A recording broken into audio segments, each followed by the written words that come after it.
You're in tune to the search engine. Legacy 90.1.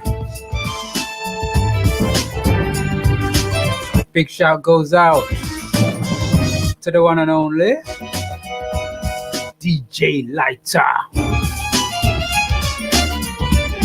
Doban Jungle, Doban Jungle.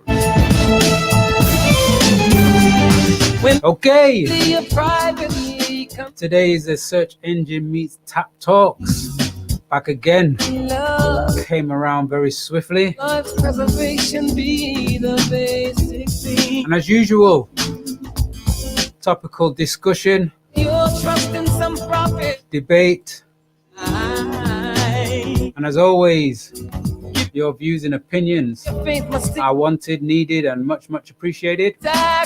Text line number 07599642626. That's 07599642626. You can also give us a call on 01612225636.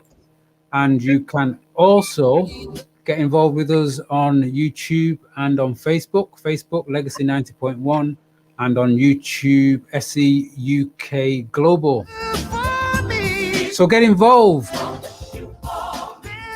And topics for this evening. So we've got 3 topics. These topics have been in the media. Can't get away from it at the moment. And today, Stephen Lawrence Day.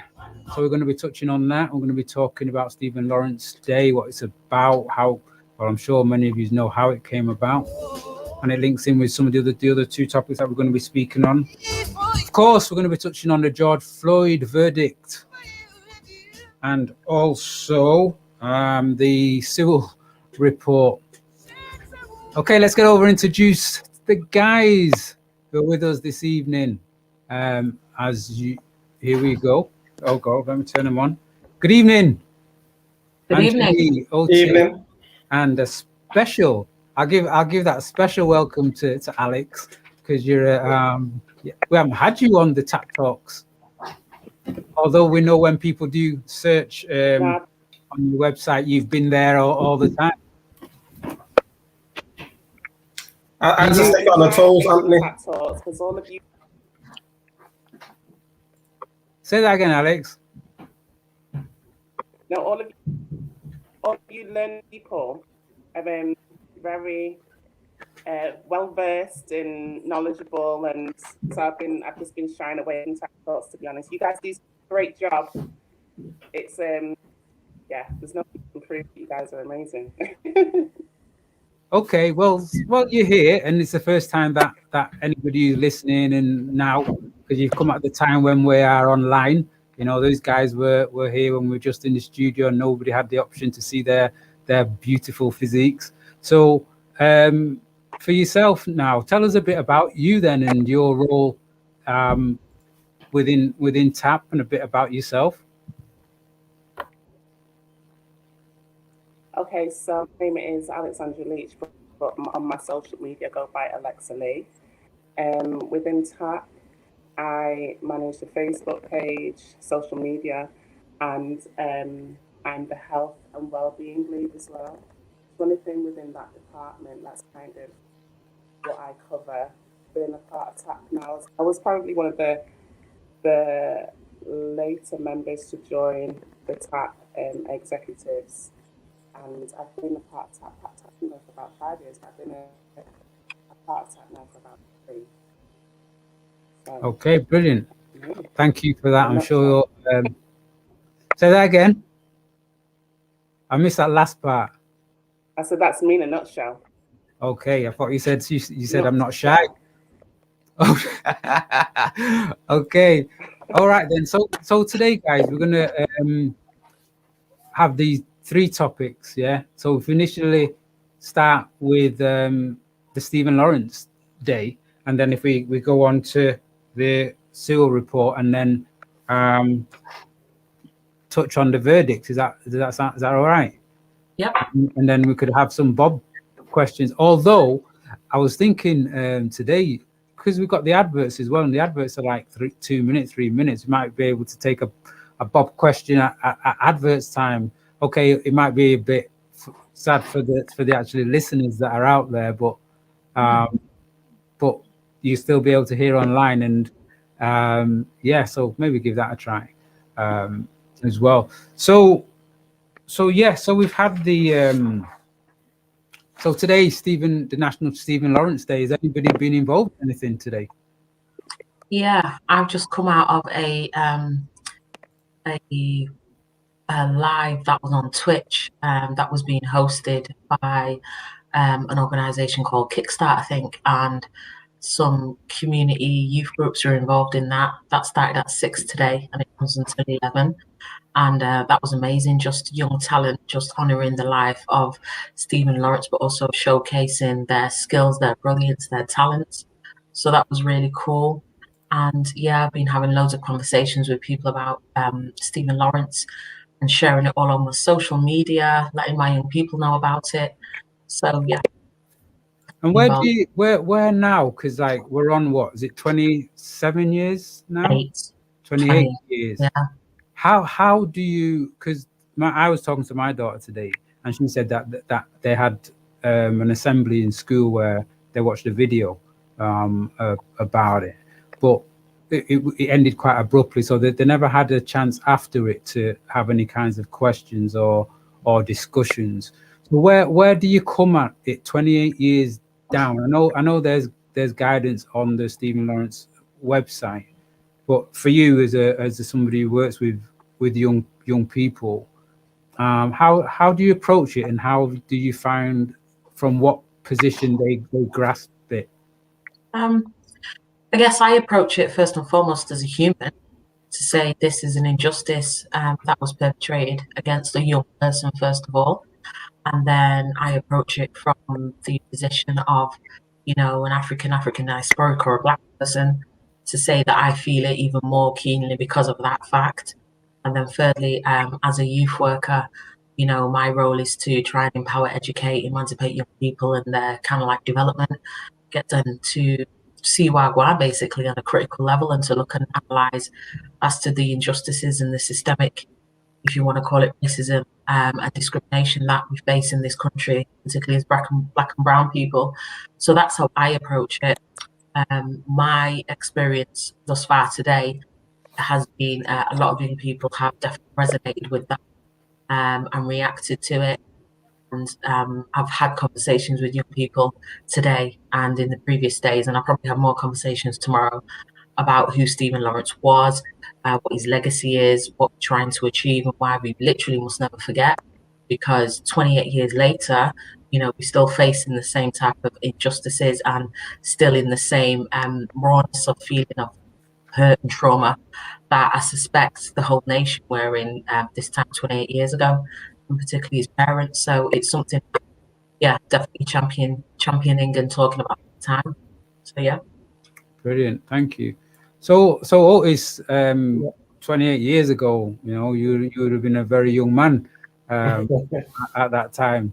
But what is it that your kind of like memories are of probably first hearing about the tragedy of Stephen, and then how over the time you've grown with it or seen it put out in the media in different types of ways?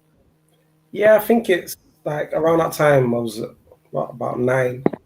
So it was probably like the first time I'd seen something on that scale happen in the UK. I probably heard about things that are happening in America around that time. So when it was a lot closer to home, I feel like it hits you a lot harder. And I just remember it. I remember like seeing when the trial was happening, and like they got away with it, and hearing all sorts of rumors about them, you know, being Masons and stuff. But yeah, but I just feel like, I don't know, I try not to dwell too much on it and not let it impact me, because it can be very traumatic for a lot of people. And I've been in scenarios from young where I've had like racially motivated incidences, not where I thought it could escalate to that scale, but obviously things like that can play in the back of your mind. So Definitely. Yeah, Definitely. I don't know. I guess I'm just plotting not to be here to where that's a possible scenario for me. So yeah.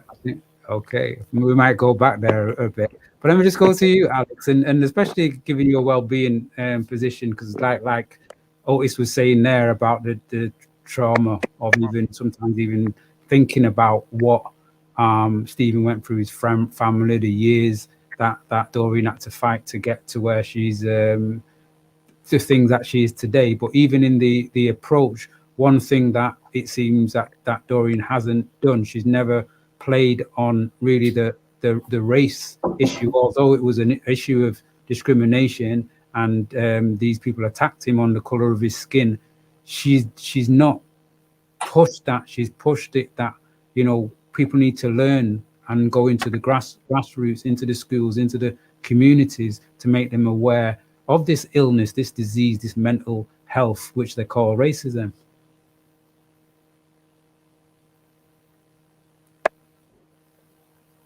Yes. Sorry, was there a question in that, or? Well, it was from a well-being perspective. Can you hear me? Yeah. Sometimes I hear you better when you come a bit closer, so I don't know if you mic. Okay, I'm sorry. I was struggling to hear a little bit. I think. Well, let me just stop. Sorry, Alex. Let me just stop you there, and I'm going to come back to you after the break, because we just got to take a break. Okay. Okay, we'll be right back, guys. Feel the vibe on Legacy. We want to end all new cases of HIV in a generation. Getting tested regularly, using prevention methods like condoms and lube, PEP and PrEP, and managing your HIV with medication. Always. Yeah, we're gonna. When we come back, I'll get you a response to that question. When we come back, I'll get you a response to that question, Alex. I couldn't. I don't know whether you could hear me or I couldn't hear you.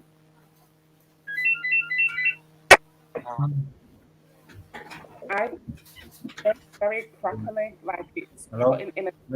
I can just about make out what's being said, but it's not. Yeah. Are you on Wi-Fi or your internet or your phone internet? No, I'm on Can you hear me, Alex? Wi-Fi. Yeah. Can you hear me? Yeah, I can hear you. All right. Listen, I can't see. I can't. There's a bit of a delay. Online. Yeah, I've noticed. Okay. Yeah, definitely. When I do one of those over to you shows, yeah. Okay. Thank. Wow. All right, that's tragic. All right, speak to you soon. All right. Okay. Sorry to hear that. Okay. Bye bye. Whoa. Gosh, sorry about that. Did I? It was a caller, but what they wanted to talk about did not fit with what we were saying. Did you say something before, Otis? No, I was just asking Alex, what is she connected to the Wi-Fi? Okay. All right, then we've got literally 1 minute to come back. I also, when we come back, just want to quickly mention this the appeal for the volcano, and then we'll get into the talk. No Meatta? Not this week, no. She'll be back next month. Okay. Right. You got. And in the sense, say that again. I said that's why you got stuck with me, because she's not available. We wanted the full crew. That's what definitely next time we want the full crew. Yeah, that would be great. Gosh. Right. Okay. 30 seconds, and we'll be right back. Oh yeah, that's what I was gonna say. Did you get the game? Did the Bob come? Oh no, the person said that on the website it's just available for pre-order, so it's not actually ready yet. But as soon as it's ready, then they'll send it out. But want to work in partnership with us, and Meatta's putting something together. So we'll definitely shouting you about that. And oh, excellent. Legacy 90.1. Yes, and welcome back here on Tunes Search Engine. And this is SEUK meets T.A.P Talks, and we're here with Alex, Otis, and Angeli. And we're talking at the moment about Stephen Lawrence Day, which is today, 22nd of April, 28 years since he was brutally murdered. And the family, Doreen, Neville, have done some amazing work over the time tirelessly. It wouldn't be talking about this topic if boy, I can't imagine what they've had to go through. So we was getting some feedback of Angeli, Otis, and Alex, and we just went to a break just before Alex was letting us know. And I asked Alex with regard to in her capacity as well-being, and I know you're very much into healing on kind of like different levels, the kind of like impact of trauma in how we talk to the youth about this topic that they need to know, but for them to be able to take it on. Oh, is it even right? Because can anger be a good thing? How do we get them to take it on without taking on that anger? I think it's how you anger that's important, because it's an emotion that we all feel, and we all have the right to express what it is that we're feeling. We just need to have healthy outlets to be able to do that. So I think definitely broaching the topic in a sensitive manner and creating safe spaces for people of all ages, but especially the youth, and to speak about things like racism and the unfortunate events that happened 28 years ago with Stephen Lawrence. And just before the break, you were mentioning his mom and how she hasn't really pushed the race card, so to speak, but it's blatantly obvious. So I don't think necessarily, maybe she doesn't want to waste any, and not waste energy, but she doesn't want to use energy talking about something that we all know what it is anyway. She doesn't have to say it because it's on everybody else's lips. It's coming out of everybody else's mouth. So perhaps for her mental health, for her sanity, she chooses to, I don't know, point out other things that needs addressing. Yeah, I kind of agree with that. I don't know what your guys kind of like view on that, in the sense of, you know, the fact that we know it was a racist, sick, ill murder, but how Doreen has approached it over the years, and that's the way that. I mean, it's not about asking whether it's the way to go, but it is a purposeful approach. I think it's a purposeful approach. Just touching on Alex's point, if you look on the website for Stephen Lawrence Day or the Stephen Lawrence Foundation, what she says is that justice for Stephen Lawrence is about all of us, about having justice in society, the fact that there's too many young people who don't have a sense of hope and who don't get the chance to live their dreams, and that she wants all children and young people to feel inspired and be confident and have hope in their own future. And that's what they're trying to build, that hope, but there's clearly more to do. So the whole point of Stephen Lawrence Day is about the part where we all play in creating a society where young people, old people can flourish. So I suspect that, you know, what's happened with her son, yeah, we know it's down to racism. There's a bigger part in terms of humanity, in terms of young people in general, and everybody just having the right to flourish and find justice in the society in which they live. So I think that way in which Doreen Lawrence has approached this, that's the way in which she's kind of transmuted her pain, you know, to turn it into a humanitarian issue, and to make it so her son's name is never forgotten, and that everybody can use that as an opportunity to, like she says, flourish, grow, and just to be the best within society. So yeah. Because Otis, we're not all gonna we're not all gonna want to go home, yeah, and we're not all gonna be able to go home.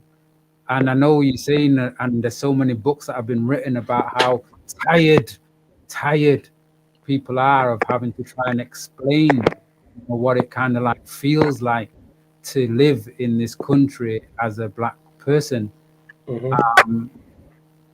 So there has to be that patient. I don't even know. Patience is probably the wrong word.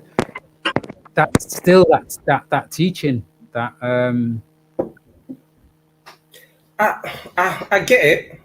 Don't get me wrong. Like, I'm all for people who want to stay here and have the best conditions possible. That's their prerogative and their human divine right to have equality. But my mindset's just a bit different. Like a while ago, I gave an example on a Facebook post that I wrote. Can't remember, but the long story short of it was, it feels like us as black people in Britain, we're in like an abusive relationship, and we're begging our partner to treat us fairly, to stop beating us, but that's just in their nature. So for me, I'd just remove myself from that situation and create a new relationship somewhere else, rather than trying to amend that system, that relationship, if they've got a 400-year history of these same traits. What's gonna stop them from changing? So I'd just rather remove myself from that situation and leave everything. Like I hear the sayings like a lot from the Americans, like, oh, we built this. But if you was in a relationship and you built everything in the house, does that mean that you need to stay in that house if you're going to be continue to be abused when there's other opportunities to leave and create a new beginning somewhere else? So I guess that's just my mindset. Got a text here. Put on my eyes. 357 says, we have to remember that Sir Stephen Lawrence wasn't killed because racists. Stop blaming our race for the racist actions of racists. Let me read that again. We have to remember that Sir Stephen Lawrence wasn't killed because racists. Stop blaming our race for racist actions of racists. You get that? I think I get. Well, explain it to me. Read it one more time. And 237. If I've got it wrong, or if the text machine has gotten it wrong, because you know what I mean, then clarify, please. Right. It says we have to remember that Sir Stephen Lawrence wasn't killed because racists. Stop blaming our race for the racist actions of racists. I think basically what that text to me is saying is stop inherently blaming black people for the actions of racist people. You know? Does that make sense? Is that person white who wrote that message? I don't know. Maybe ask for more clarification. Yeah, I felt like it was a white person that feels that we're accusing all white people being racist, which isn't the case at all.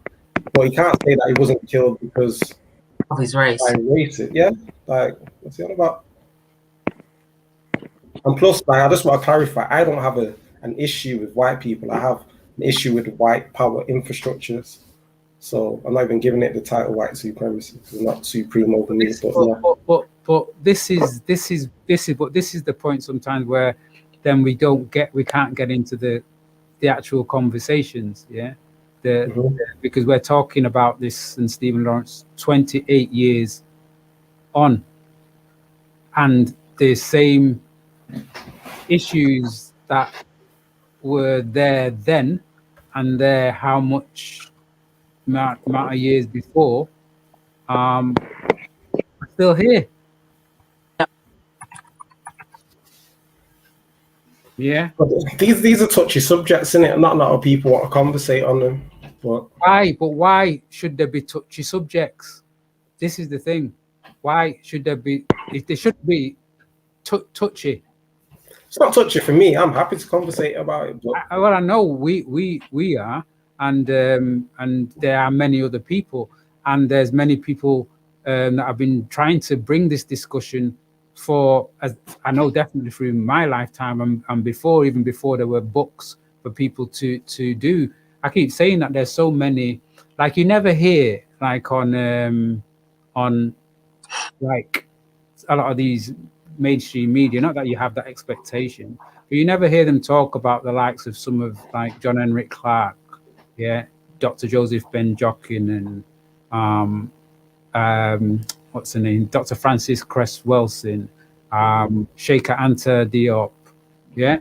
You never hear them talk about these historians who some of these guys had 6-7 PhDs, yeah, wrote books that were fit. You could stop the door from opening, and then traveled around the world for nothing, just because they understood how powerful having a strong sense of self and an understanding of where you come from, and knowing that you don't just come from mud huts and eating people, and then it has to discussion has to be had, because you cannot know those things, because what we know now, we can't go back.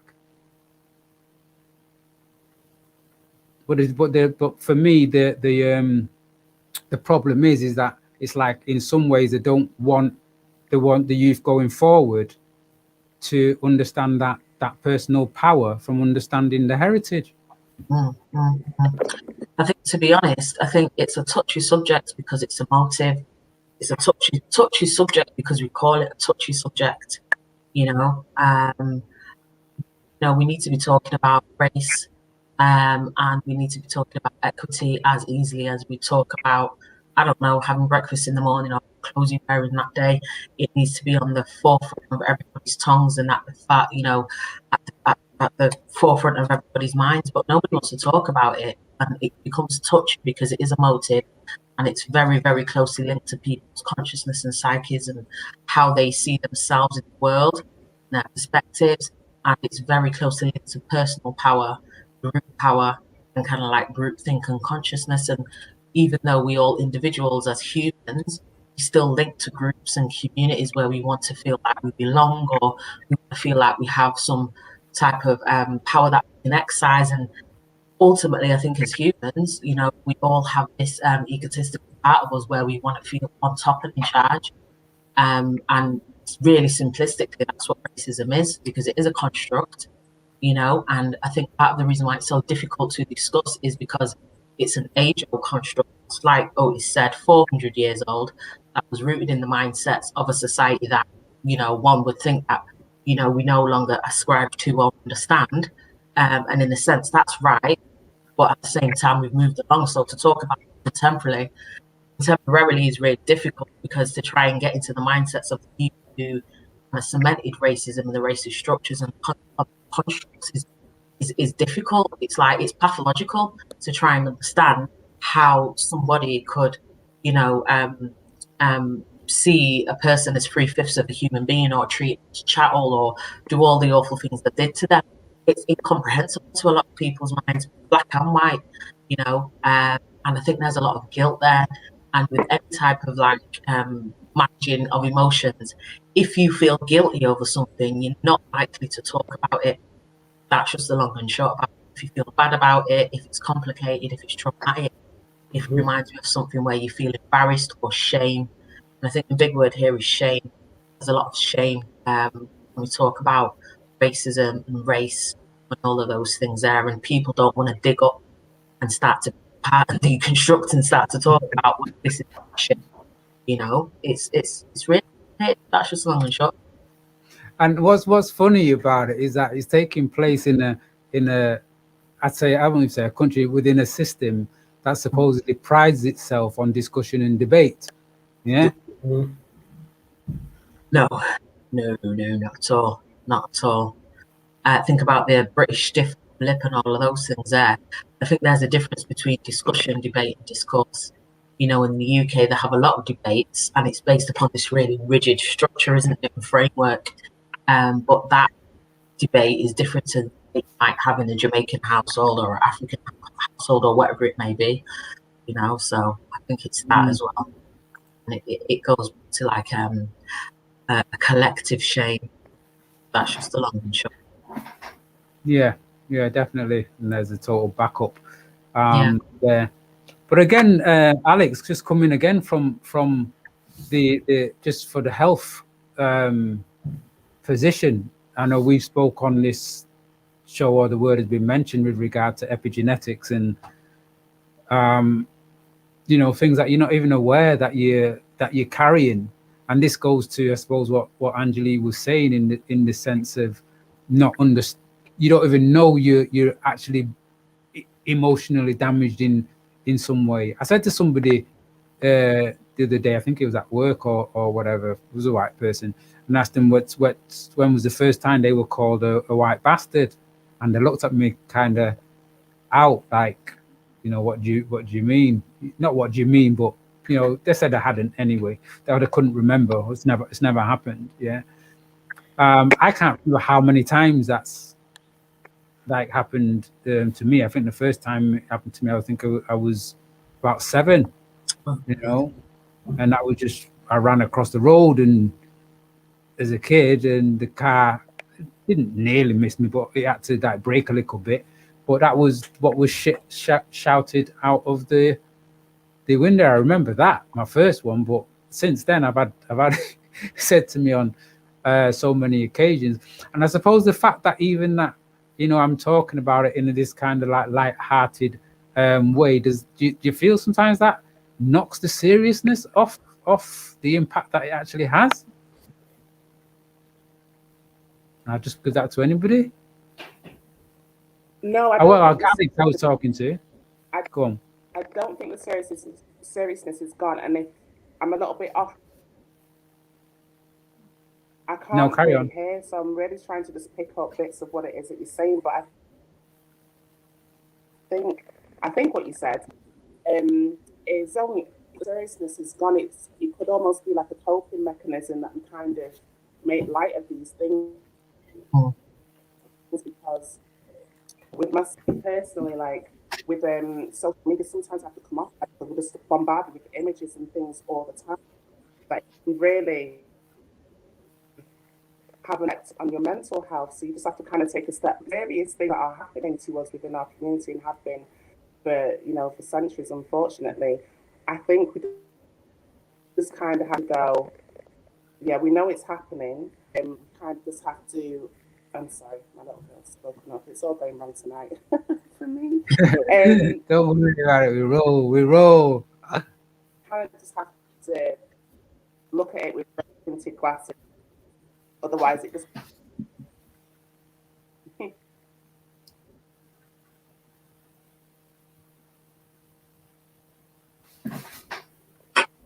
It's the Wi-Fi. Isn't it? It's going on a way. So then when we do like get to the website and we look at the Stephen Lawrence website, they are very much going from a grassroots based intervention into schools, building communities, very diverse when you look at the people who are involved in the different projects that they're working with, and both as part of the Stephen Lawrence Foundation and those also carrying out the work. It seems like a real positive example, which isn't scary. Say that again, which isn't scary. People are not, yeah. Okay. People are not. And I mean, I know, and this may be controversial. I mean, there will be those who would say, okay, it might be now because Doreen is a Dane. Is she a Dane? A lady? Baroness. That is being butched. That's not the point. Or is it? So what you're saying is fact that she's a baroness, that she's able to champion this type of work. Well, she is able to champion it, but that is received much more easily. To be honest, I'm not even sure a peerage makes a massive difference. I just think that, people want to do something about this. Yeah, clearly she has a platform, she has a voice, and she probably has, some political clout. She has people behind her who can help make it happen. I think regardless, the conversations need to happen, the work needs to happen, and she's been tireless in her campaigning. So even if she wasn't a baroness, I think that we'd still be at this level now if it was just Doreen Lawrence, because she's done so much, she's campaigned so hard, worked so hard, to bring her son's name and his murder to the spotlight, and injustice that was perpetrated. So yeah. And because obviously there's a lot of things that are on the website that people have been saying for quite a while need to be talked about and discussed within schools. So it's great to see that people are getting involved. And I was on the meeting today for a short while, and I was on that, and it was a very, very good turnout. I would have liked much more questions and feedback to some of the speakers, but what some of the speakers were saying was on point. But I'm sure, again, for so many of us, it's for there's those who it's the hearing for the first time, but for so many, it's just we're still on that tread. It's like, okay. All right then. Anything else want to be said in regard to that Stephen Lawrence Day? Is that a no? No, I just think it's good that we're having that discussions are being had, and that there's so much attention being put on the day. This year feels different. There feels to be a lot of activity this year. I've been involved in some Stephen Lawrence Memorial and Remembrance Days in the past, and this has been the most active that I've seen. So that for me is always a plus and a positive. So yeah. Yeah, definitely. Yeah, I'll definitely agree with that. Otis, Alex, anything else that you want to say with regard to Stephen Lawrence Day? I mean, I'm sure we're probably going to say some more when we move on anyway to some of the other topics. It still will be relevant. No, I've got nothing else. Okay, let's go on then. Let's. You are listening to the Search Engine, and this is SEUK meets T.A.P Talks. I'm speaking with Otis, Angeli, and Alex from the T.A.P project. You can go and see what these guys are doing at www.tapproject.co.uk. They do some great work. If you also go on YouTube or Facebook and go on some of the past shows, because these guys, and on SoundCloud as well, you can follow these guys with the Search Engine going back probably nearly 2 years now, and see the development of this group. And they've been here sharing what they've been doing all that time. So you'd see the growth development of a T.A.P and how they got to where they are now. And so Sewell Report. So it's not even called the Sewell Report, is it? poor man's just got labeled. He just got labeled with it, and it's called the Commission's Report into Racial and Ethnic Disparities in the UK. But Tony Sewell, which is why people are calling it the Sewell Report, was the chair of the commission who carried out this report that was commissioned by Conservative government, who Boris Johnson, as you know, is the lead of, and this is their contribution to looking into racial disparities within the UK in all those areas of education, health, crime, the works. Yeah, nothing new really, but it's new for Boris, because who was there before Boris? What's her name? Theresa. Teresa did her disparity report. I'm sure if I went back, I'm sure David would have done his as well. So yeah. Have any of you just listened to the discussion about it, or have any of you had actual sight of the report and the recommendations? I see you nodding there, Angeli. No way. Let me, because we've only got like, we're going to stop on to talk on this, but we've got like, say, 2 minutes before the break. And I forgot to do this, and I said I would. Can I just read out this? This is just a notice. Everybody's aware of the volcano that's erupted in St. Vincent, and there is an appeal that's going on here in Manchester. Right across the country is in quite a few of the cities, actually. It's a St. Vincent's volcano eruption appeal, and this is a notice. It says, Manchester, we need you. Donate for the victims of the volcano eruptions in St. Vincent. There are 2 dedicated drop-off points in Manchester. There's the West Indian Sports and Social Club, Westwood Street, Manchester. That's M14 4SW. Telephone number 0161 226 7236. And you can do that between the hours of 12 noon and 5 p.m. between Monday and Friday. And or you can also drop it at Caribbean Style Shipping, and that's 235 Great Western Street, Rusholme, Manchester, M14 4LQ. Telephone number 0161 226 3904 or 075 397 84928. And that at their time there is also between 10 a.m. to 5 p.m. If you can give them a call before going to arrange the drop-off, and Caribbean Style Shipping in support of St. Vincent and volcano relief.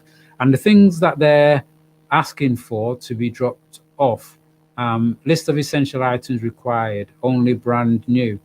Mattresses, blow-up beds, blankets, sheets, first aid kits, gloves, canned food, non-perishable goods, water, rice, pasta, nappies, deodorant, painkillers, children's toys, masks, and adult pads. So that's the volcano appeal. That's at Westwood Street. You can do a drop-off, or at Caribbean Style Shipping. So you can get those numbers online, but I'll give you Westwood Street 0161 226 7236 and Caribbean Style Shipping to 0161 226 3904. We'll be right back. Feel the vibe on Legacy. Greetings. This is a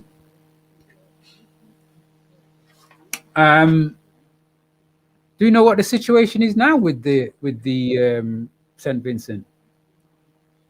Anybody aware? I know.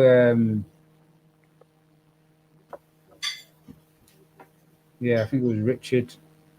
Further information, please contact Amazing Business Solutions. Oh, I didn't read that out. Okay, we've got 2 minutes here. Before we go on to the next thing, let me.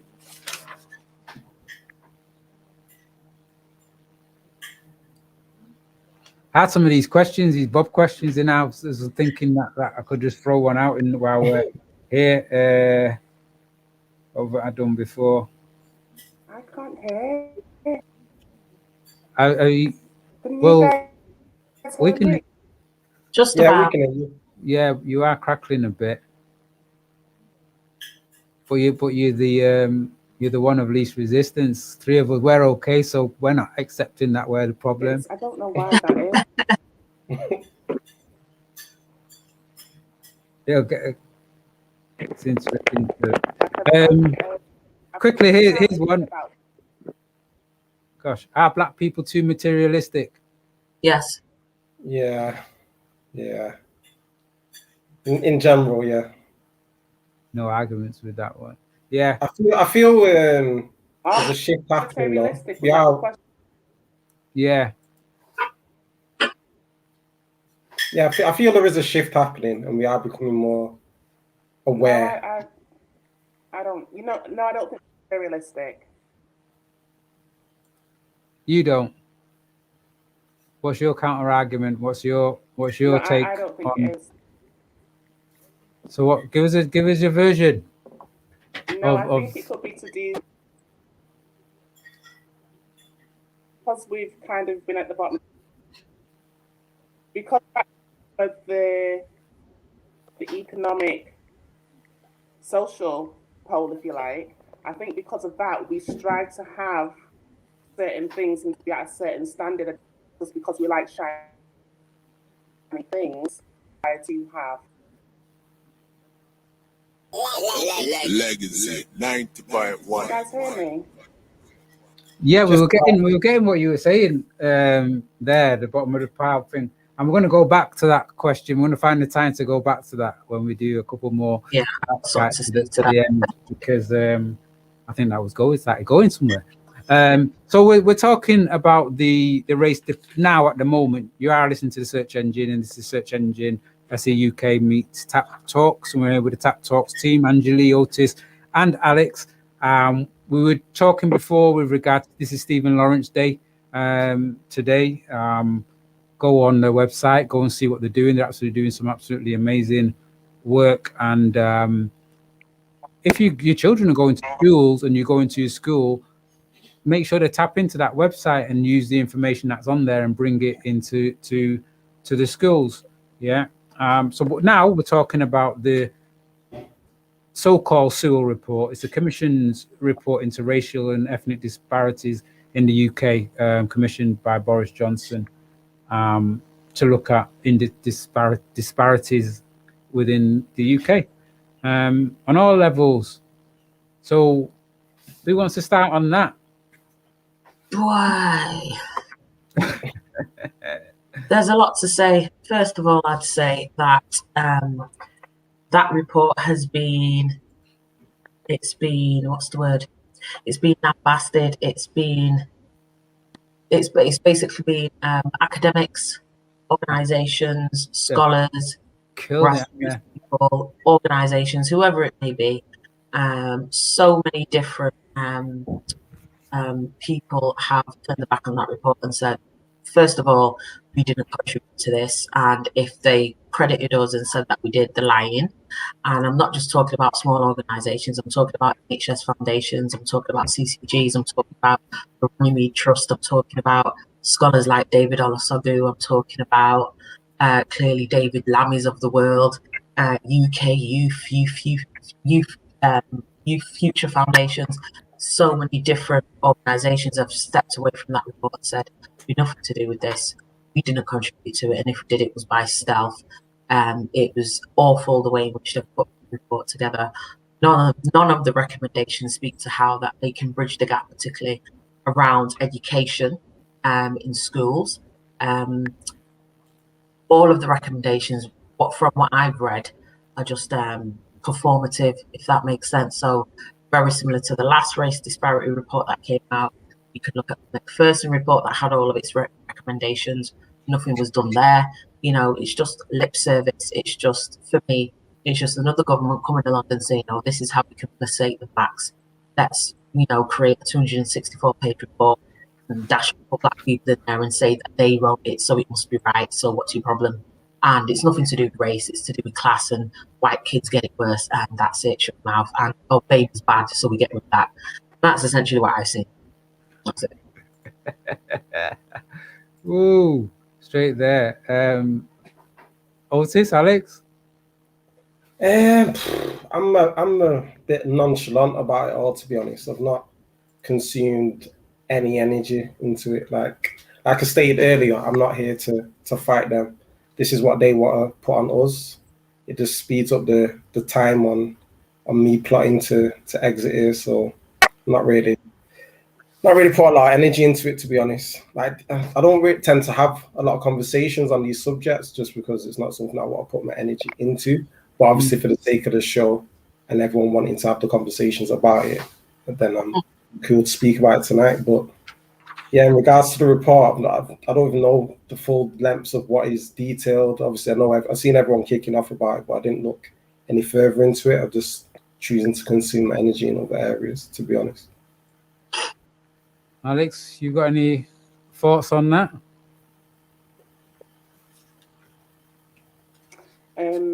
I think I not much to add. To be honest, I've taken a similar stance as Otis. Like, I'm not surprised that it's come back and said that police reports has come. I'm not surprised at all. And I think when people are, it's just like, well, you recognise what time it is, you recognise what country it is that we're living in, do you recognise the government that's impacted the result of the report?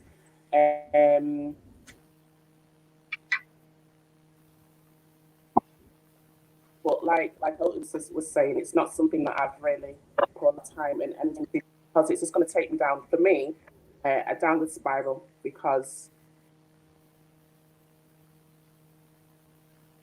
this is the country that we're living in. We're living in the UK. If you're black in the UK, then in this time, they're going to say that they're not racist, aren't they? Because they're just going to appear to be the great things.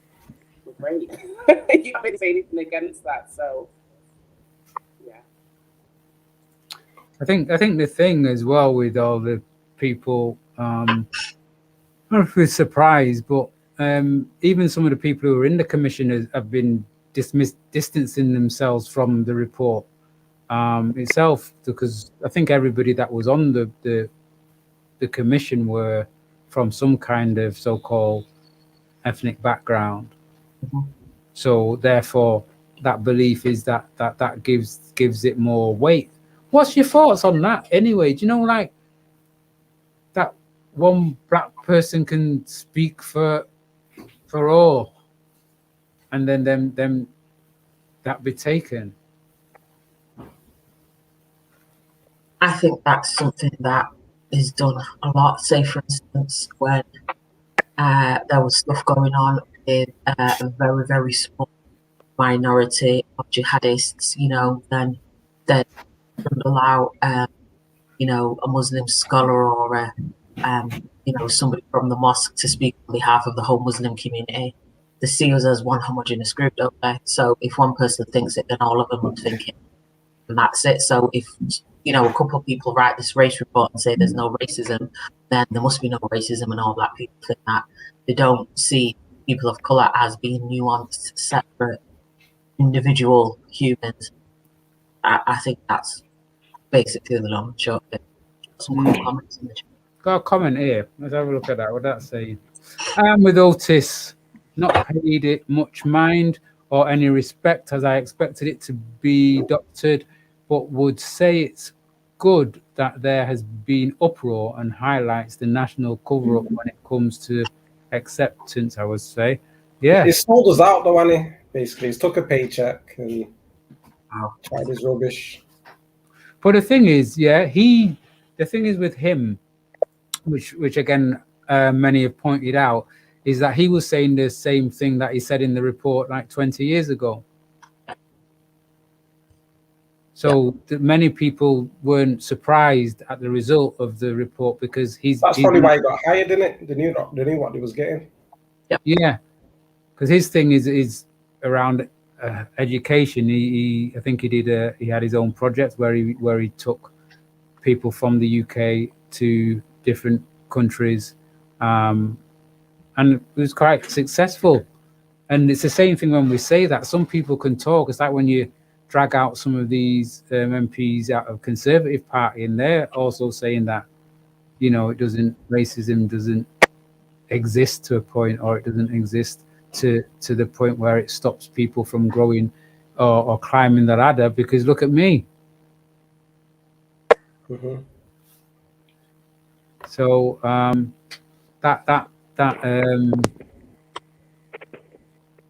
I don't know. I'm like, well, it's a creature. I like this new acronym, creature of opposing nuance.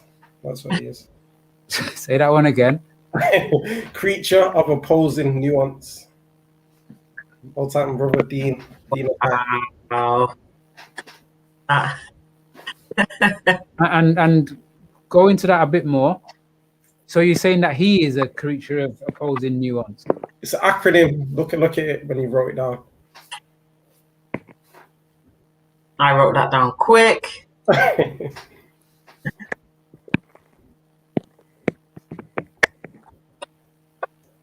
You're not getting it, Anthony. creature of opposing nuance. Yeah. What's the first letter of each word? Yeah. Oh, Anthony, come on. I may be spelling the words wrong. Creature of opposing nuance. Nuance. Go on. I'm not. No. C-O-O-N.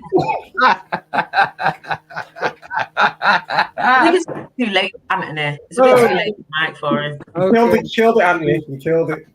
You're not the only one who's laughing at me. I've got some laughs going on there, saying I ain't getting it. I'm slow. I'm old.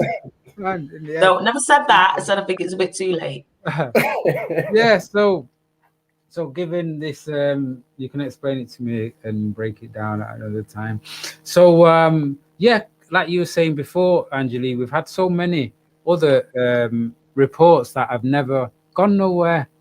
Going right back, we were just talking about Stephen Lawrence. You mentioned the Macpherson report that in my time, since before the Race Relations Acts, that was one of the most comprehensive reports that I'd seen in dealing with the areas of race. And there was a massive backlash against it. Yep. It was Labour who commissioned that.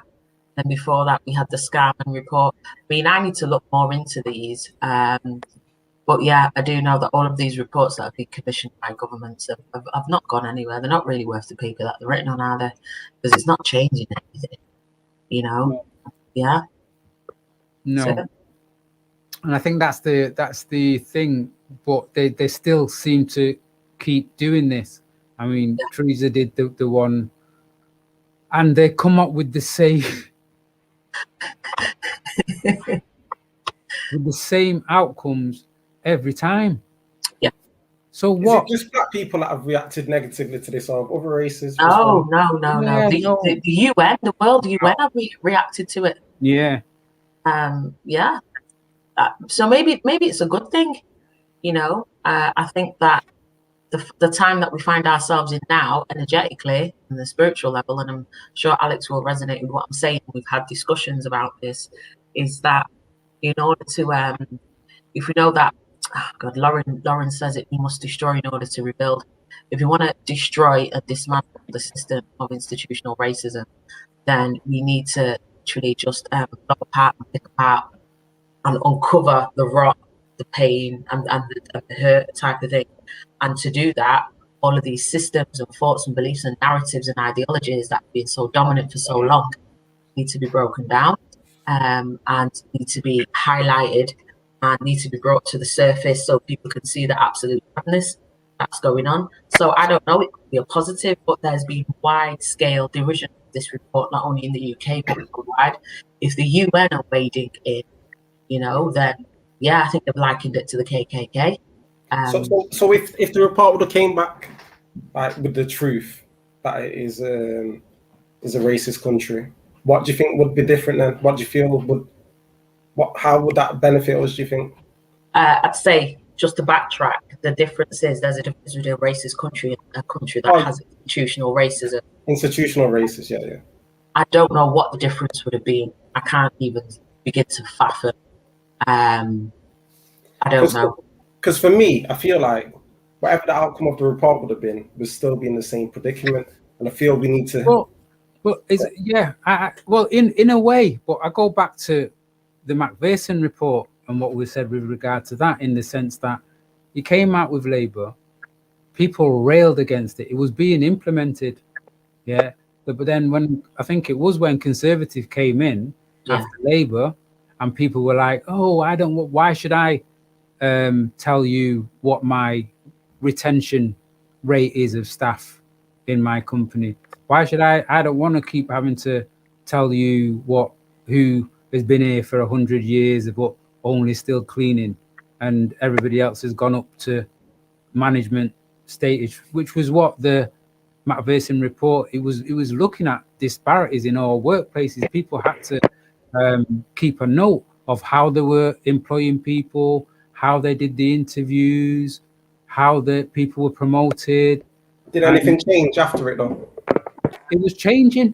It was changing, but people were unhappy of having to justify these things. People, a lot of local authorities were just jobs for the boys.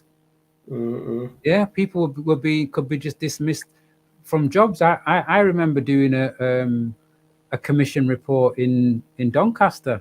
You probably can still get it online now with Professor Gus John and into the council and how they were operating. And this was the time of the implementation of the Macpherson report, and it was damning.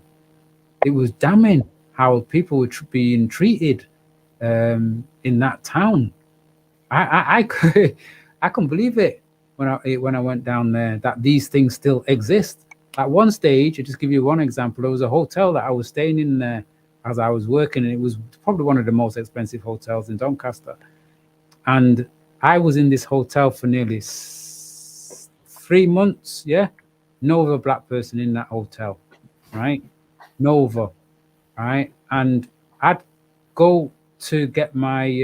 I remember going for my evening meal and something to eat. I'm in the lunch drinking some soup and whatever. Waiter comes out, goes to all the tables with bread, yeah, and doesn't come to me, yeah. And then you're in there and I'm sitting there. Did that really happen? Yeah. Well, I got up and sorry, no, I was just gonna say, did you see the recent thing with the kids at the nursery with the kids on the black table, and they wasn't being fed after everyone else? So there was a camera in the nursery and the parents were able to access it. And there was a table, all the black kids were on one table, everyone else on other tables, and everyone else was getting fed before the black kids. So the parents are taking them to court. This is happening. This is now. Yeah, this is now in America. Yeah. Only in America. But I shouldn't say that. You never know. Wow. So for me, what you're saying, Otis, with the Macpherson report, had that continued to because like people, I don't think there's so many people who are going to walk towards it. Other people are going to have to, be pulled into looking at themselves. Sometimes you got to break really, like you're saying, open this thing up to get to people to look at from a human perspective. Yeah, for me, I feel like we need to look at other races, for example. So with China, I feel like a strong China means a strong diaspora, Chinese diaspora, a strong Chinese diaspora means a strong China. And I feel like if we have a strong African diaspora and a strong Africa that's connected, and we're creating business entities that involve both us in the diaspora and those on the continent, and their full vertical integration, their manufacturing, and us we're focusing on distribution and retail, I feel then we wouldn't need to be going to these governments in order for support or whatever it is we're asking, because we'll be in control of our own economics. And I feel we've got examples in other races that are doing these things. So I just feel like those who are looking for the government, for example, for help, I feel we're not going to get the help that we need. We need to hold ourselves accountable and look at other avenues that we can do, things that we can put in place to achieve these things. Why is it that then we keep, if using that term "we" is right, keep accepting these reports that we know that are going nowhere? Is it just about the fact that, well, we're not? We're not then saying, all right, then we know for how many from we came to this country, hence why we had to do supplementary schools and things like that, that the education system isn't working yet. I mean, I don't know how many, and I don't know if this is the answer, but it's been thrown out so many times, why there isn't a black primary school, black secondary school, black college, black university. Because you know what as well, like when these conversations pop up, I feel we get the most resistance from other black people. Like they see this as why would we have our own thing? It's mad. But then you see other cultures, usually binded by religion, that have their own sects. So maybe that's why they see disparities in us having our own, but I feel it's needed. We can't see it as like we're against everyone. We just need to change our perspective and see it as we're unifying ourselves. We're at the bottom of the barrel, and we need to get ourselves out collectively. Like, no one's going to come and rescue us.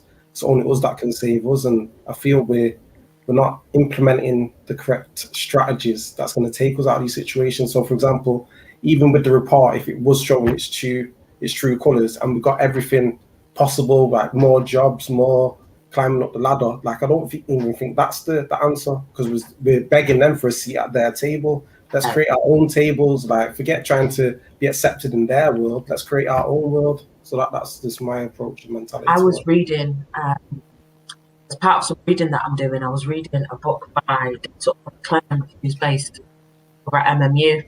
He's heads up the ethnic race and research stuff, and he's got a book called, let me see if I can find it. He's got a book called Black Scholarly Activism Between the Academy and the Grassroots, a Bridge for Identities and Social Justice. And there was a part of the book that really resonated with me. And he basically says that how can we, what does it say now? It says that we can't expect to fight a war using borrowed power, using the tools of the oppressor, if that makes sense. They're only those tools that we can't fight with, if that makes sense. So I'll read out the quote. It says, it could do this by forcing us to use the very tools or weapons it controls as our only means of conducting our fight and defense. It's stealth. When it said it's, he's talking about whiteness in quote unquote commas. Stealth that we are often unaware of the borrowed power we claim as our own in a fight for agency. And that's exactly what this is saying. We can't be using the tools of the oppressor to try and fight our way out of the oppression that they put on us. We need to create our own tools. You know what I mean? So yeah, I completely agree with what you're saying there. Definitely. Don't make no sense at all. Just jumping back a little bit, got that text. I think it's been restructured and sent in again. It's from Salford. Mike, thanks, Mike. It says anyone in the UK that has been killed by racists should have sir or lady before their name. Bruh. Why is he listening to the show if that's his feelings? That was from we got the text before. You said we have to remember that Sir Stephen Lawrence wasn't killed because racist. That was that one. So they've come back with that second one. Anyone in the UK? Wait, answer that, because I feel like I might have took that wrong. Did he say anyone who does the killing should have a sir? So anyone in the UK that has been killed? Oh, right. Killed should have sir or lady before their name. Okay. Alex, how you doing? Struggling.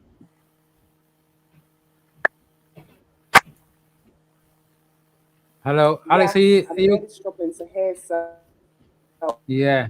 But I'm sorry about. That's okay.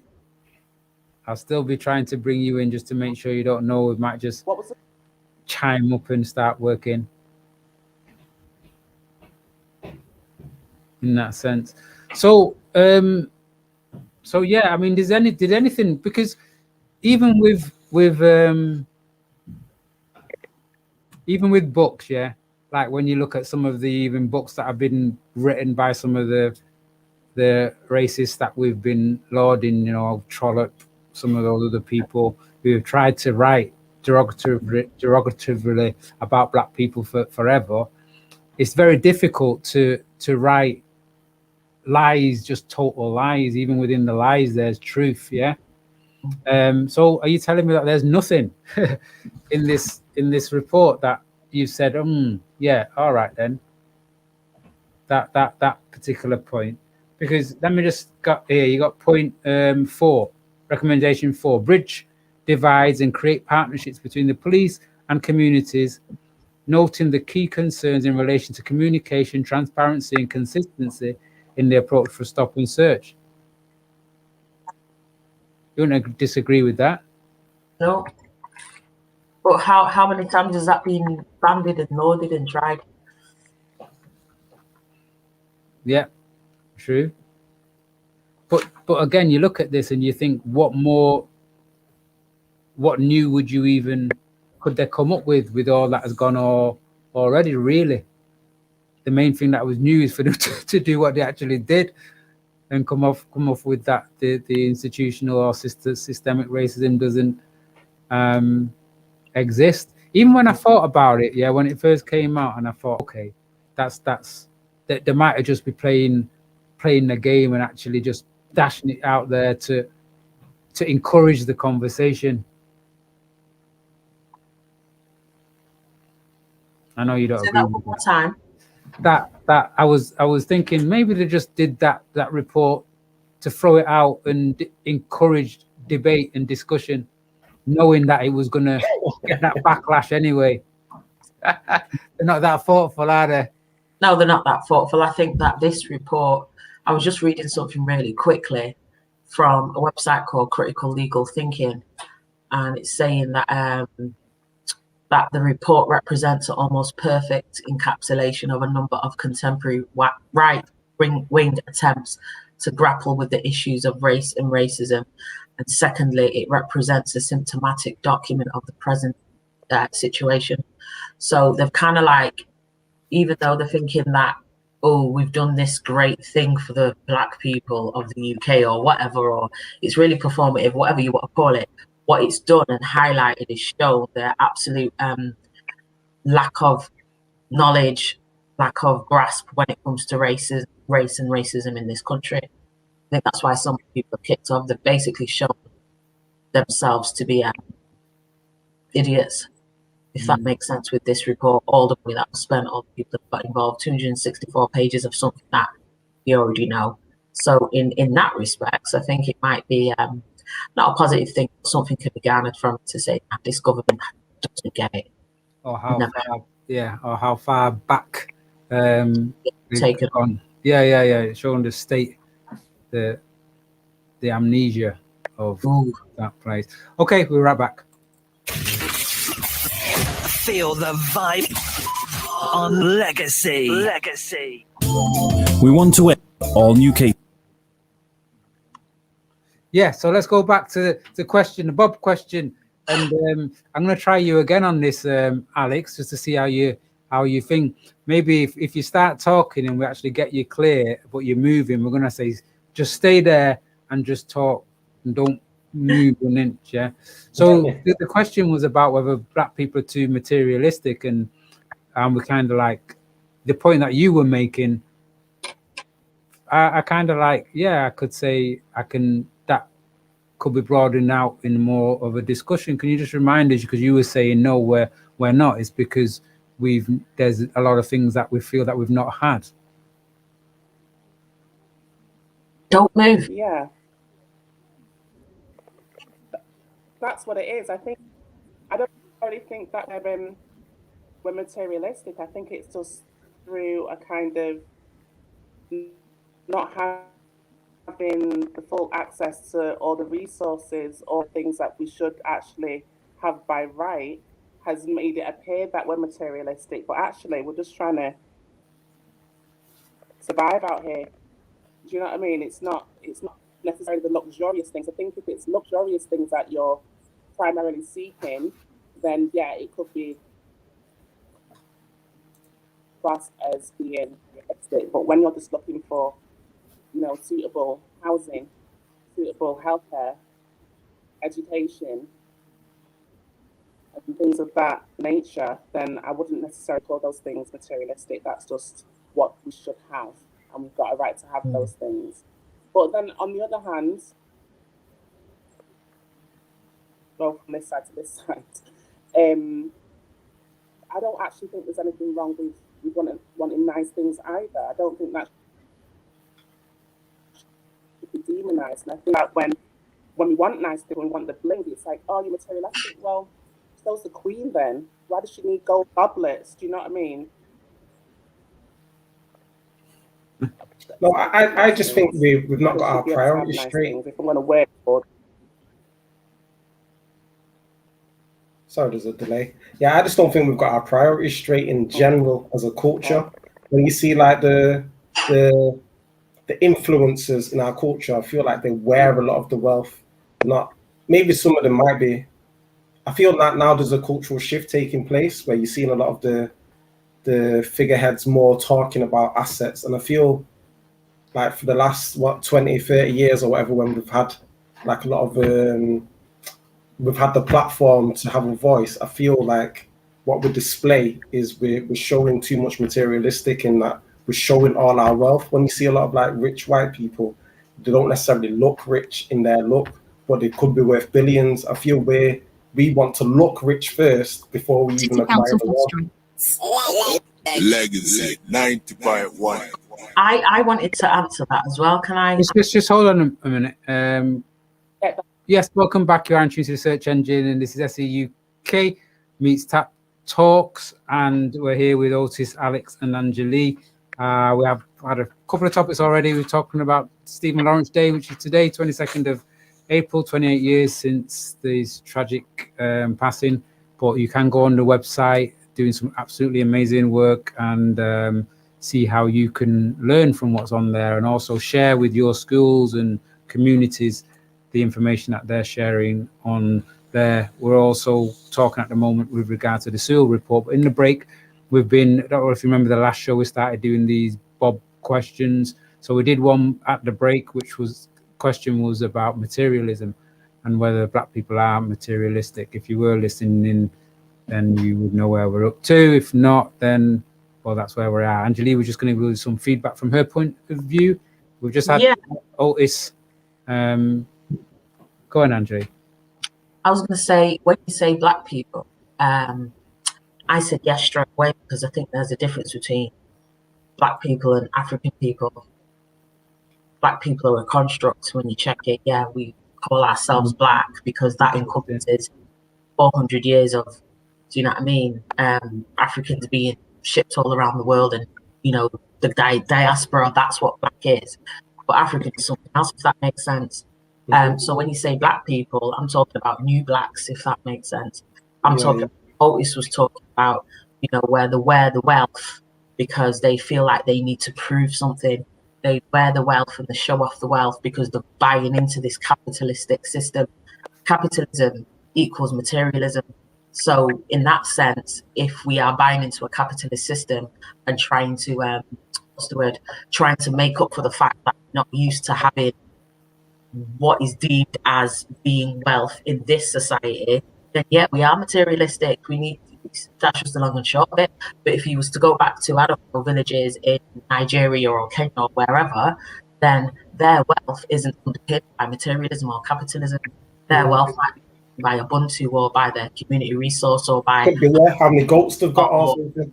That's what I was about to say. So I definitely think there's a difference between wealth, materialism, and capitalism.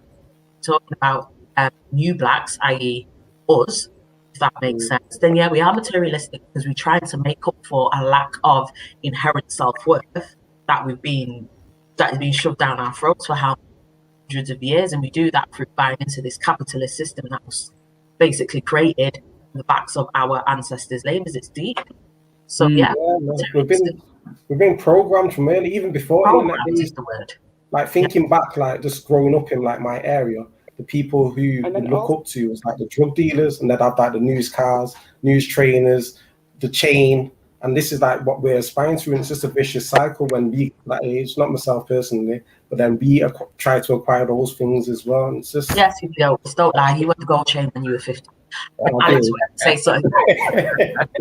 I suppose in some way we all go through that realization, don't we? Yeah. Because it's about, who are you? You know, I'm Anthony Downer.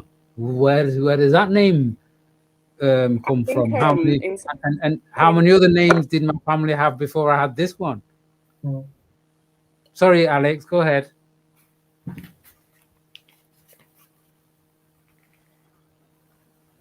Sorry, coming back to what Otis was saying about in terms of us wearing our wealth, there's something in that, like, because I like to deal with the law of attraction, and a friend of mine's actually taken a course, and she was sharing with me that part of the thing that she was learning is that you've got to look like what it is that you want.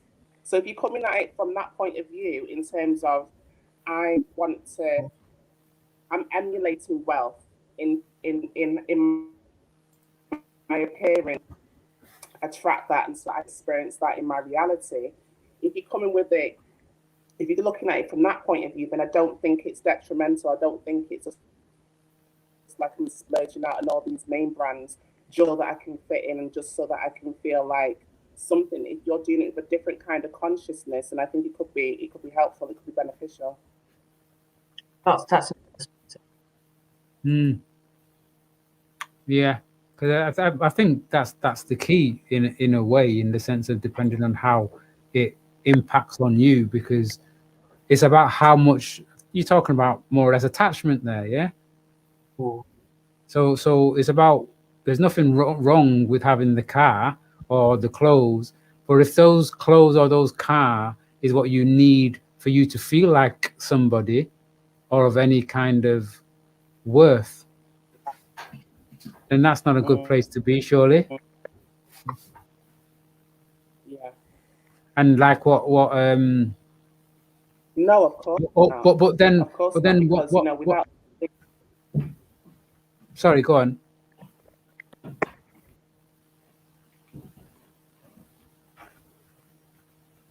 It's breaking up. Because Otis before was talking about looking up to people who had money, whether they were involved in crime or and things like that.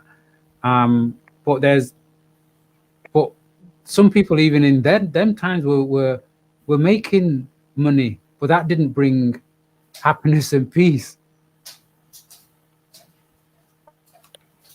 And the lack of, what is it, financial literacy. There's a saying that says a fool and money will soon part.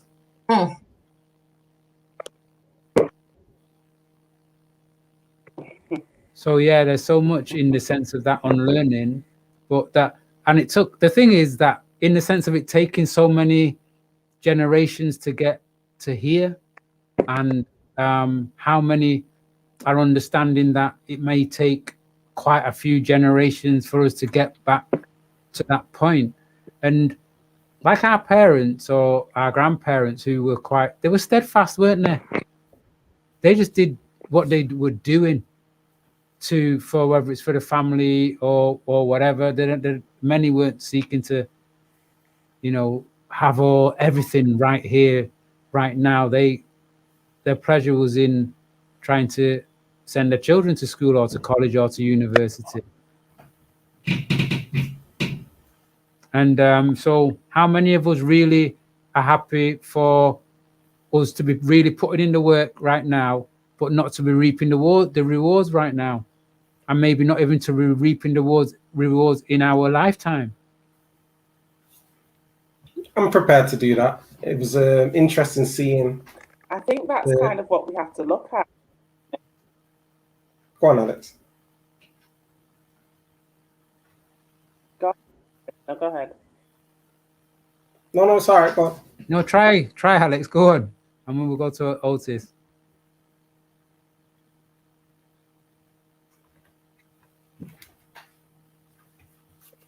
No, it's not coming through, is it?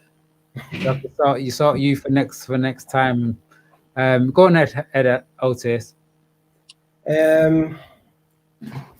Yeah, I was just saying it was interesting when I found out, like, how, I can't remember the exact time, but I'm sure it was like 200 years, how long it took to build a Chinese wall.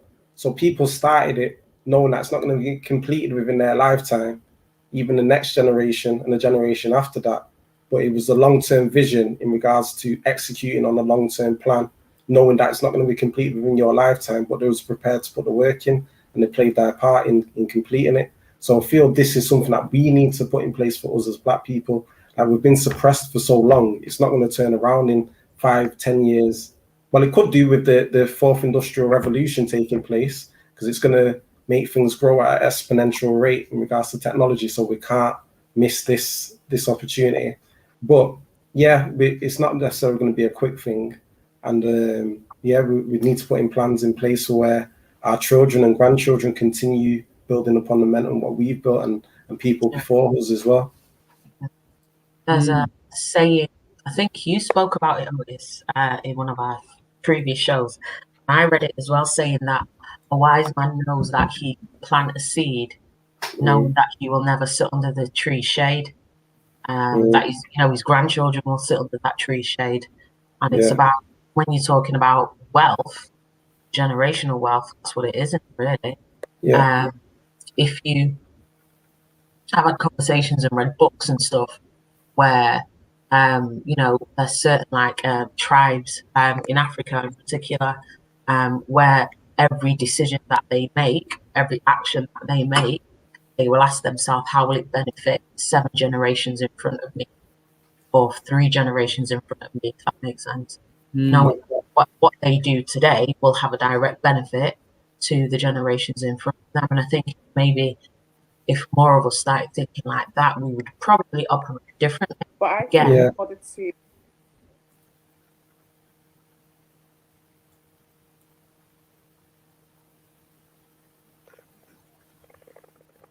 Go on, Alex. in order to get there, because I agree with what both of you were saying, be a lot of healing to take place to grasp that the business, because I think there's a lot of distrust. I was saying before, like whenever it is that we try and do something like we have supplemental schooling for our children, the kickback that we get is from a lot of Black people. Now, why is that? There's a lot of distrust, there's a lot of hurt, there's a lot of self-hate. People don't even realize. Before we can get to that point, before people's minds. Exactly, and it plays out in lots of different ways. It doesn't always play out in terms of seeing Black people trying to look white, in terms of having blonde weaves and blue eyes and all that stuff. It plays out in other ways as well. So I think it's a point of view. You can say, yeah, let's put plans in action. If people aren't willing to execute those plans, and there needs to be something that happens before we put in motion, if that makes sense. Definitely. Otis, you said something there while Alex was speaking. Yeah, no, I was just adding to what Alex was saying. But yeah, there's a lot of self-hate without people even realizing it, and they display it with their actions, even though they don't necessarily think it. But I feel for us to prosper, we need to take the Ubuntu approach and wish our people around us as much success as we wish for ourselves, and that energy will just be reciprocated. So were you saying something, Angeli? I was saying that's it, maybe. Yeah, it is because there is so much hurt and so much pain and that term again. But it is, so many people are not even aware of it, are they? Sometimes it's really even painful when you want to have a conversation with regard to heritage, history, whatever, and you can literally see somebody curling up.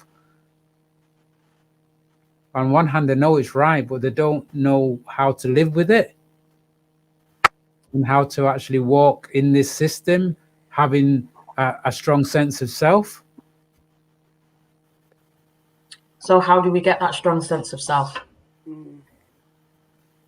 Well, we have to get it by coming by, it's got to start with self, hasn't it?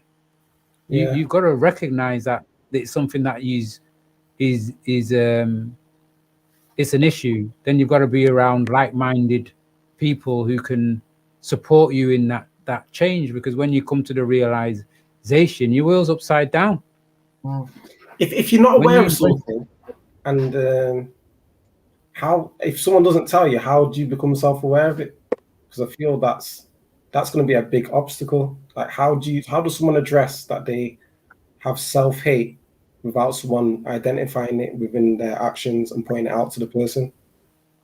It is a difficult one. I mean, I don't know for yourselves whether you could say at what point you came to that point where you thought, wow, there's more I need to know about me. Yeah, I know I was 22 when and even when I think about it, having grown up in Hume, around the area in Moss Side, having seen Roots on TV, having been called names and knowing that they were derogatory and supposed to be hurtful, that I still didn't get to that point of really recognizing it until I was like 22. And I was working in a children's home in Congleton. I was the only black member of staff out of about 60 odd staff. 60? Yeah.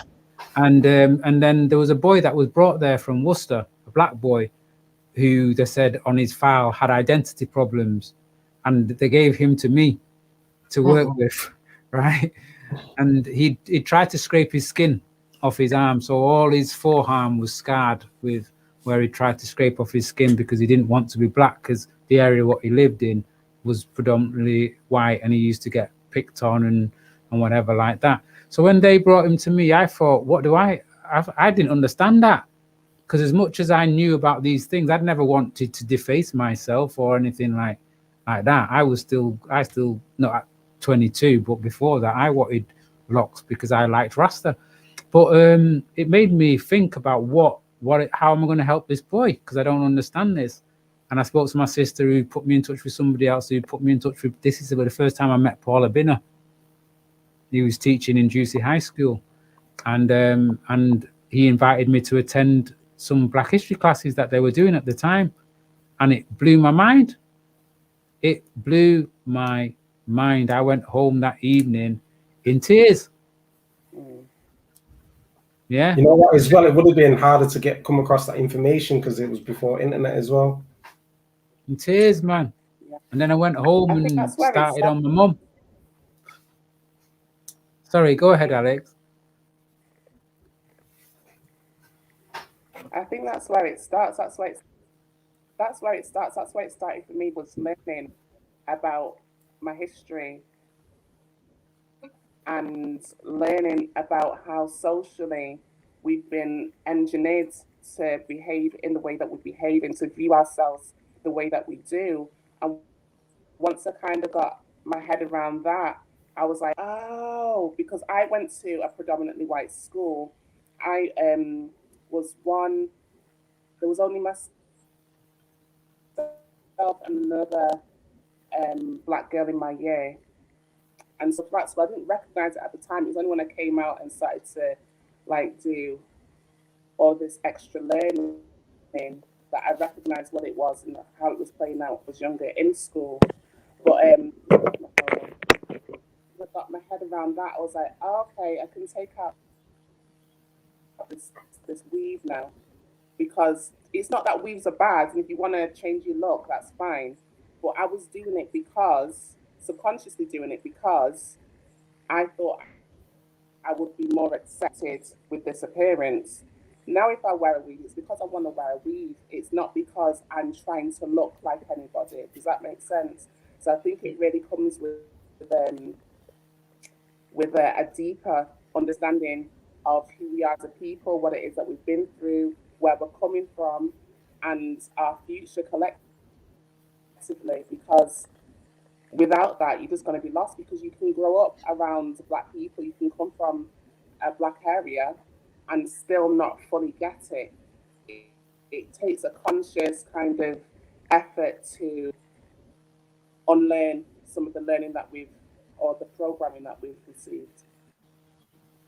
That's really interesting, and you're spot on in more ways than you think, Alex, because we had a question the last time we had the show, yeah, which was from Bob, right? And it asked a question about wearing hair extensions, yeah, and we got a text in that absolutely slaughtered me for bringing it up as a question. I was trying to explain that it was part of the game, and we're trying to explain that what you just explained as to the reasoning of it, that some people are still affected by it in that way.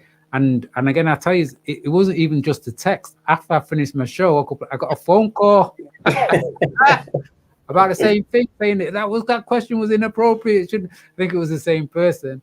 But people think you're throwing shots at me. Pardon? People thinking you're throwing shots at him. Yeah. But can I say something just on the back of that, Anthony?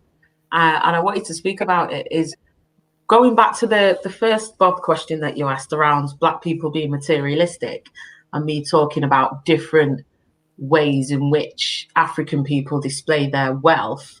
One of those ways was the way in which they adorn the hair and the weaves and the adornments and the extra pieces that they put in the hair, whether it be women or men. So, wearing weaves or extra attachments to our hair has always been, it's indigenous to us. It's not something where, we saw a white woman with a blonde wig and thought, oh, we'll have that. Clearly that's part of it, but that's not all of it. And I think that's probably part of the reason why a lot of Black women in particular, and even Black men, feel this innate urge to always want to do their hair. It's part of our culture, it's part of our history, it's part of our ritual, but it's also part of our presence and our identity and how we portray ourselves to the outside world. Yeah, and I think we've come to that agreement that so much of our mindset and our thinking is not ours. And I think it takes even courage to admit that, my thinking is not. Yeah, it's not. And speaks about it. Yeah, definitely. And then that you mentioned before about the speaking for all, or that acceptedness. You know what I love? Sometimes it's like, you don't see it that much now, but when you go out to a dance or a party and they're playing certain songs, especially when it's like, what song could I say? Something like Chronic's Skanking, yeah. And you've got people just doing their own. There's no synchronicity. Everybody's just doing their own style, just stepping in their own vibe, and just to see the differences in different people's. And I just love that. And I think that's the kind of natural, although you want the individuality, that just coming through from that one art perspective. Obviously, we show that in so many ways. Hence, when you get the Serena Williamses and the Tiger Woodses, and because they had that opportunity.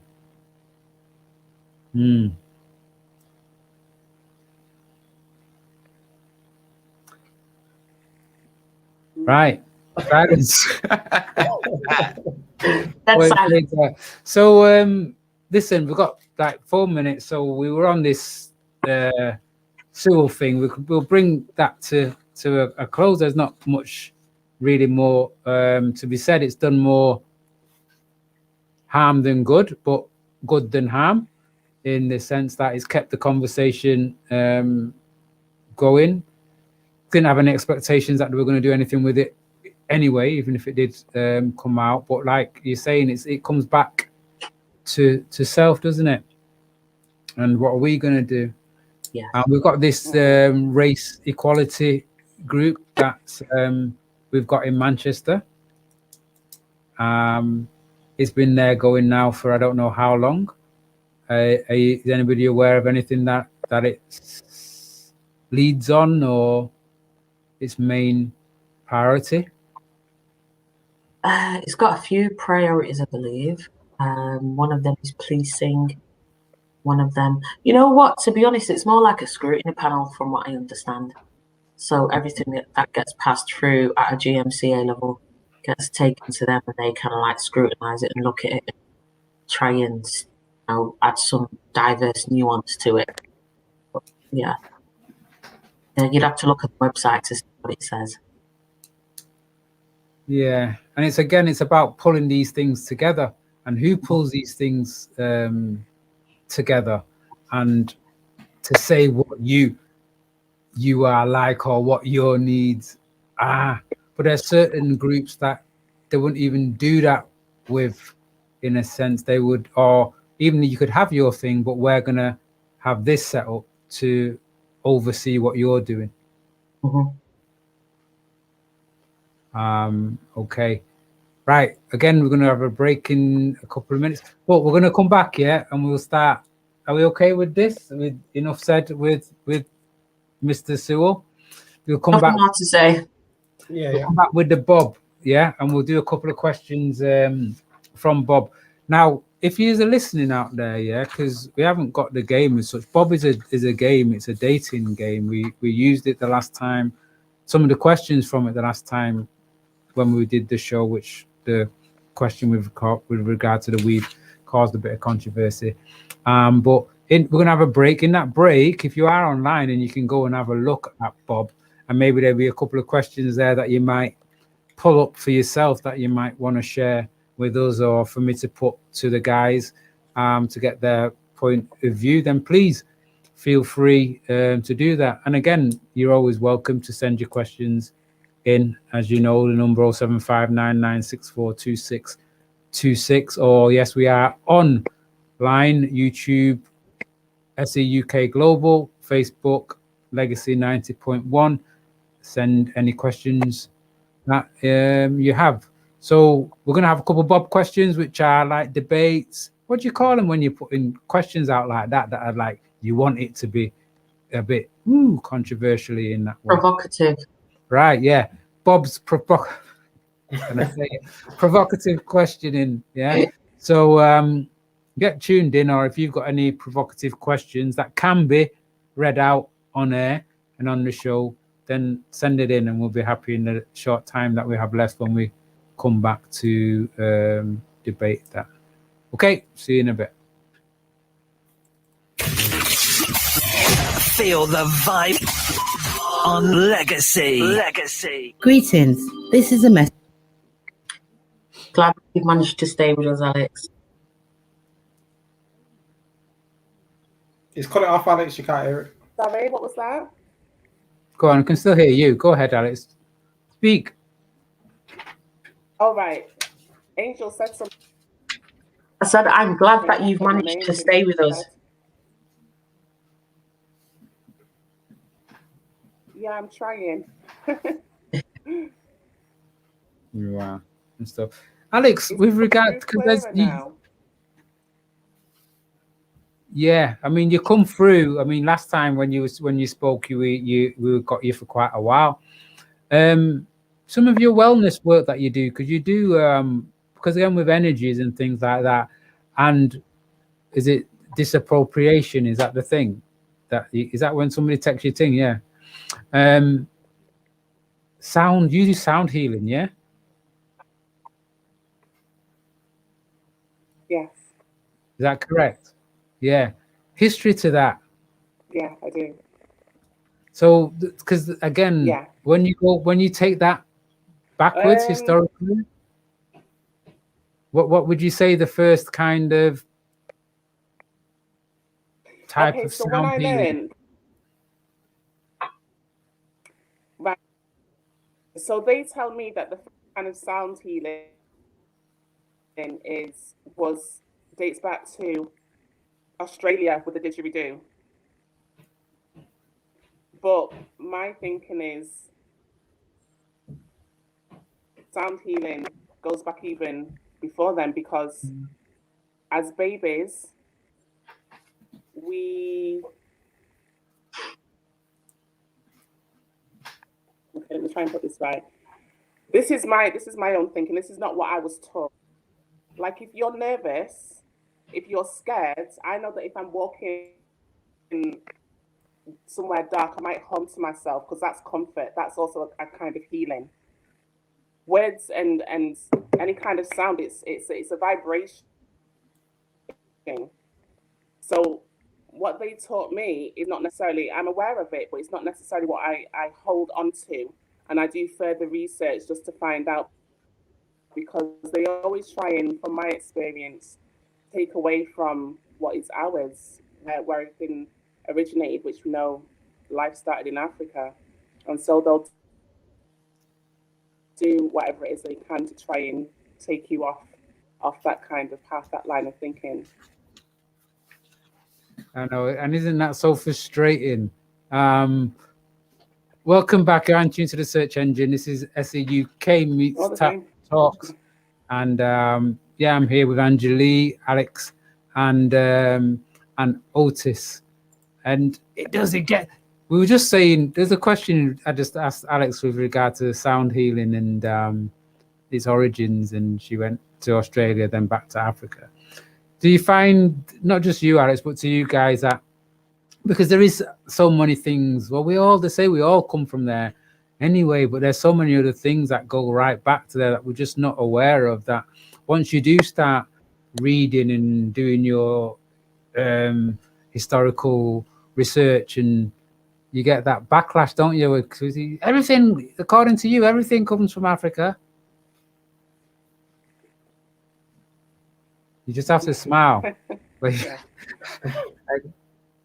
like what you just did.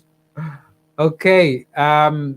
We've just literally got 10 minutes to go before we've got to go. So let's get let's find another Bob question here. Any Bob questions you've got out there? We've only got 10 minutes to go. Any questions you have, controversial? Let me choose one. I can't even give you some numbers, or should I?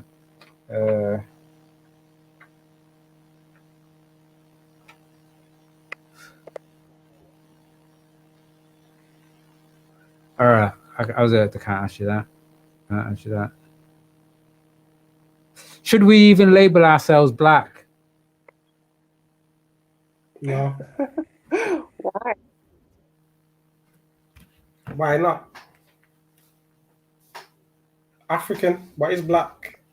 Anyway, there's too many people that can fall under the black category, under politically black. So it's African. African heritage, African diaspora, something with African in the title. Yeah, but then you can get We're not black, we're African. Obviously, I say it in the context of conversations, but deep down, we're not black in it. Well, there's a saying, and I think it was, what's his name? Dr. Yosef Ben-Jochannan used to always.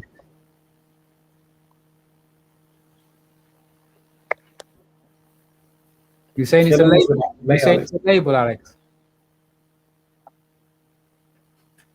Yeah, it's a label that was assigned to us. As far as I know, it wasn't ever anything that we called ourselves. When white people came to the shores of Africa, they didn't hear us referring to each other as black. That was what they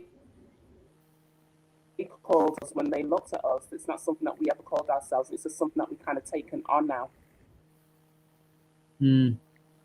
But essentially, it's like kind of, well, black's the thing which is in the now. It may be the hybrid of some of the other titles that have been heaped on us as remember, because once we were brown, we were coloured, we were Negro, on all the other rest of things. So yeah, for me, it's based on the actual definition of the word, because correct me if I'm wrong, Andy, because you'll probably know, but does an ancient Kemet translate as black land?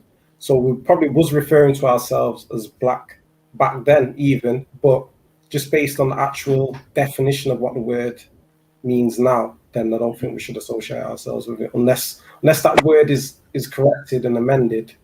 Then there's too much there's ulterior motives at play that can be used when we associate ourselves with that word in it. So for us to evolve, and so things are clearly defined, then yeah, as a collective, then we need to steer away from it, I think. Yeah, and they, like you say, labels are, like Angeli said right at the top of the show, a dangerous construct, and so many things in what we take on, but we have to take it on to be within this system. I was having the conversation with my daughter just today when we were talking about the Stephen Lawrence thing, and she was saying, like, why do people have to be called this or be called that? But I was saying, but until you can accept or have an understanding of that or that, then you can make the choice to then be you and deal with everything else outside of you.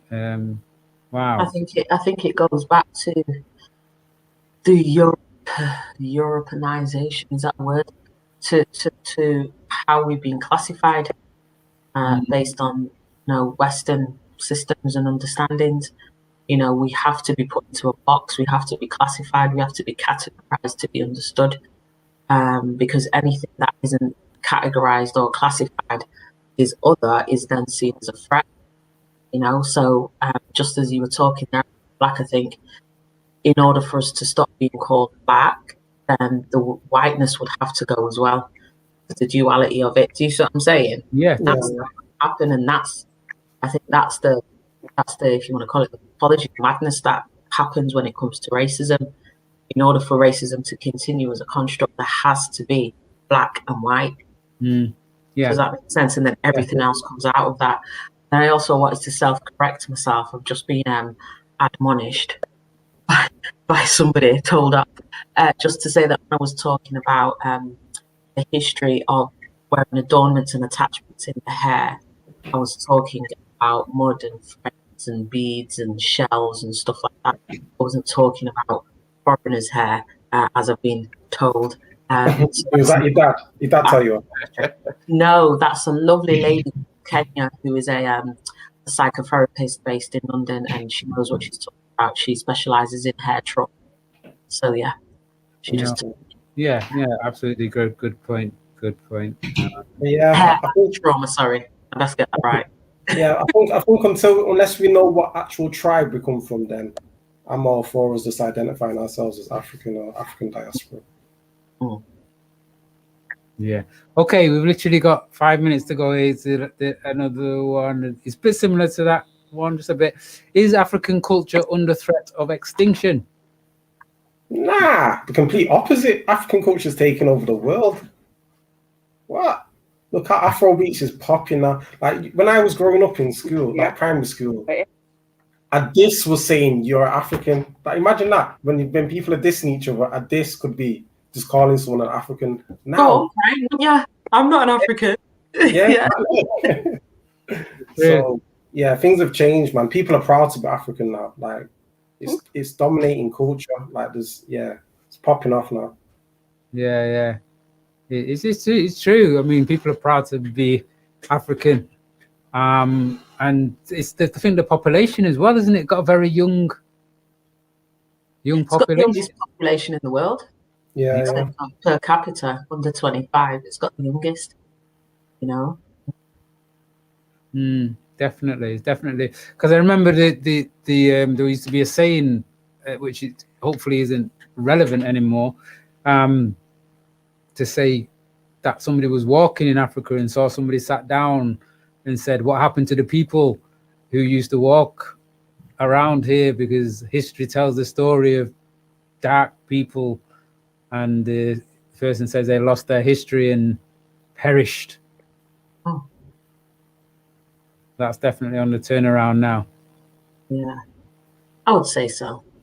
It's part of the reason why there's so much upheaval in the world on whatever level, however you want to see it, because it is starting to turn around, and Africa and the African diaspora are just starting to embrace and recognize themselves and come back to self and come back to hope. And then the powers that be and the structures that have been placed in power for so long, fighting back because, the dismantlement is happening. Is that dismantlement? The brook down is happening. That's all I'm saying. Yeah. How much do you? I mean, like most places, the future is in the hands of the people, and the more, like say, we're talking about this young age range in Africa are rising up. They're not standing for these 100-year dictatorships that are there that ain't got their interests at heart anymore, which is loosening the West's grip and understanding that we have the resources. Why we're not making our own things? Exactly, and I feel like now with the fourth industrial revolution taking place in regards to technology, we need to be utilizing tools like blockchain in regards to like voting, so they can't rig it, things like that, so we can make things fair and democratic rather than all the corruption that's been taking place. So we need to instill these digital infrastructures to counteract everything that the West are doing to put in place to work against us. So hopefully we'll see these things being implemented over the next few years. Yeah. Okay, excellent. And just before we go, T.A.P, Got anything coming up, going on? Yeah, so I'm working on a Windrush project. So I want to create 3 animations. So if there's anyone from the Windrush generation that has any good stories to tell, then please hit us up and we'll be happy to work with you and discuss in more depth how this project would work. How can people hit us up, Otis? So hit us up. How can a 70-year-old hit us up? All right, so a 70-year-old can hit me up on my phone. That sounds wrong, that. But when you just clarify, when you're saying about the Windrush generation, because it's a term again that gets widely used in it, and not everybody came over on the Windrush. Yeah. But so just those from a Caribbean background who came over to England from the 50s, 60s, 70s maybe, who have experienced. Well, basically the campaign is to raise awareness about the Windrush compensation scheme for those who may be applicable to put in an application to claim if they've been discriminated against. But the way how I'm trying to raise awareness is to create these short animation stories which will be interesting and then hopefully go viral and then raise more awareness, and then we'll signpost people to the correct legal departments who can assist them in putting forward their claims. So if you have a story of when you came over that's of interest, then we'd like to depict that with a small animation. So yeah, that's the project we're working on. Okay. So it's just one animation? No, 3 animations. 3, okay. Yeah. Okay. Put you in touch with my dad. Yeah, definitely. Got stories to tell. These I'm not joking, definitely. I'm going to hold you to that, definitely. Yeah. He's 93. I'm actually was looking at doing the compensation thing in relation to what he had to go through to get his passport. So yeah. He likes talking and stuff. So yeah. So guys, thank you very much. Time's actually gone quickly. Alex, it's been great having you, even though we've been in and out this evening. Your presence has surely been felt. We'll make sure it gets sorted for next time. Even if you have to do it, you guys will do a test and make sure everything's right. You're welcome. Sure. All right then. Until next time, you take care. Have a great weekend. Peace. And peace. Bye-bye. See ya. Okay, that's it from us this week. Next week, Law at the Core Show. I think we may be touching again a bit on the Sewell Report, speaking to a couple of solicitors that know around that area of law. Tell you more next week. Until then, you take care and see ya.